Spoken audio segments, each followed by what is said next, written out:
Pagagmay ngadto na sa mga dagkong mga lamiang kananan dinhi sa Sugbo gibida sa usa ka Sugboanong food vlogger. Busa haom kini kanimo kung ikaw nangita man og perfect nga kananan human sa imong trabaho. Busa mag food trip ta mga kapuso, pinaagi ni ining report. Kung food trip ang imong tirada, kauban imong higala, pamilya, hinigugma o baka imong barkada, unya wala ka mo ideya kung asa mo manghabhab. Perfect gayud bisitahon kining social media page nga gibida ang mga lamiang putahe dinhi sa Sugbo. Kini ang Kalami Cebu nga nagtinguha nga.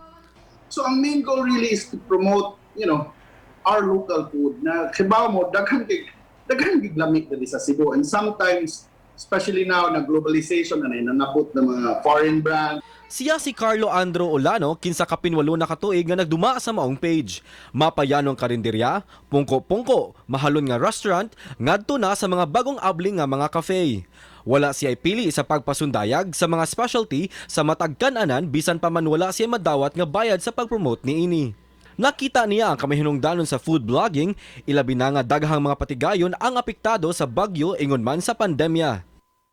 Especially now, after pandemic, then Odette, pag yun, grabe kay epekto sa na industry na doon sa kung kasing-kasing. So, karon mo nang ibalik sad ko na, nalan active sad ko na dapat ipa-inumdom na po sa mga tao asa ang mga lami, abri na sila balik, o encourage mo na po na pangaw na sa balik. Kung ikaw nangita og sign nga librihan ang imong kaugalingon human sa kakapoy sa trabaho, this is it mga kapuso. Reward yourself and eat like a king. Kauban si Clans Gabutin, ako si Marco Giabelia.